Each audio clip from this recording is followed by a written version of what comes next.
Hello बच्चों, let's read this question. The question says, solve for x cos of tan inverse x is equal to sin of cot inverse 3/4. इस question में हमें एक equation दी है और हमें x की वैल्यू फाइंड करनी है. For this, firstly we see the key concept to solve the question.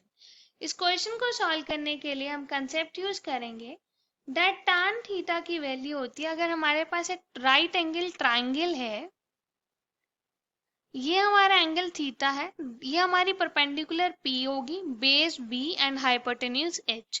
तो tan थीटा होगा perpendicular upon base and cot theta की वैल्यू होती है बेस अपॉन परपेंडिकुलर, क्योंकि cot थीटा tan का रेसिप्रोकल होता है.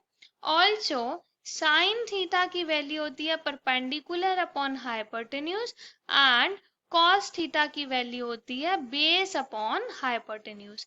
इस कंसेप्ट को यूज करेंगे. Question is of easy level. Let's start solving the question.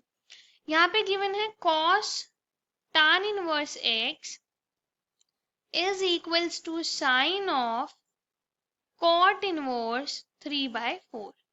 पहले हम लेफ्ट हैंड साइड को सॉल्व करेंगे. उसको सॉल्व करने के लिए LHS हमारी क्या है, यहाँ पे cos of tan inverse x. तो यहाँ पे हम लेट करेंगे कि tan इनवर्स x जो है वो थीटा के इक्वल है. तो हमारे पास x की वैल्यू क्या आ जाएगी, tan theta. So that means tan theta कितना आ गया, x आ गया. अगर tan थीटा x है, tan होता है परपेंडिकुलर अपॉन बेस, तो हमारा परपेंडिकुलर x है, ये थीटा है, बेस 1 है. तो हम पाइथागोरस लगाएंगे. पाइथागोरस के अकॉर्डिंग क्या होता है, परपेंडिकुलर का स्क्वायर प्लस बेस का square is equals to hypotenuse का स्क्वायर. तो यहाँ से हाइपोटेन्यूज की वैल्यू आ जाएगी square root of X square plus 1. तो ये हमारी एक्स स्क्वायर प्लस 1 आ गई. सो अब यहाँ से हमें क्या फाइंड करना था, cos of tan inverse x, और tan इनवर्स x को हमने थीटा बोल दिया. That means cos of tan inverse x, this is tan inverse, sorry for the mistake, is equals to cos of theta. तो cos of theta अगर हम इस triangle से देखें तो होता है बेस अपॉन परपेंडिकुलर. बेस है हमारा 1 divided by, sorry, base upon hypotenuse. तो बेस है 1 divided by hypotenuse is square root of X square plus 1. ये हमारी आ गई cos tan इनवर्स x की वैल्यू. That means LHS. अब हम सॉल्व करेंगे RHS को. RHS में हमें फाइंड करना है साइन ऑफ cot इनवर्स 3/4. अगर इसके लिए हम यहाँ से पहले हम cot इनवर्स 3/4 को लेट करेंगे. So we let that cot inverse 3/4 is equals to alpha. तो हमारे पास cot अल्फा की वैल्यू क्या आ जाएगी, 3/4.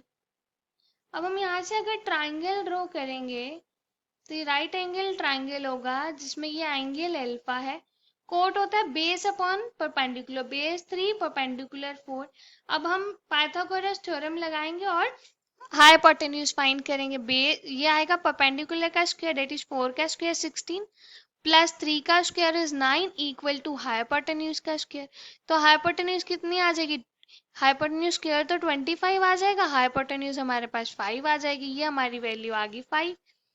अब हमें फाइंड क्या करना था, हमें फाइंड करना था साइन ऑफ cot इनवर्स 3/4. और cot इनवर्स 3/4 तो अल्फा है, तो हमें साइन अल्फा फाइंड करना है. इस ट्राइंगल से साइन अल्फा की वैल्यू हम फाइंड कर सकते हैं. साइन अल्फा होगा perpendicular that is 4 divided by hypotenuse that is 5. तो ये हमारे पास RHS की वैल्यू आ गई. So from here we can say that cos of tan inverse x is equals to sin of cot inverse 3/4. ये तो हमें गिवन था. अब यहाँ पे वैल्यू पुट करेंगे तो ये हमारे पास आएगी value 1 divided by square root of X square plus 1. This is equals to 4/5. दोनों वैल्यूज हमने पुट कर दी. अब यहाँ से हम इसे क्रॉस मल्टीप्लाई करेंगे. So 5 is equals to 4 times square root of X square plus 1. Squaring both side करेंगे, this is 25 is equals to 16 X square plus 1। तो यहाँ से आ जाएगा 25 is equals to 16 X square plus 16। So 9 is equals to 16 X square की value आ गई 9/16। So x is equals to plus minus 3/4। Hence the final answer is plus minus 3/4. Hope you understood it well. Best of luck. Thank you.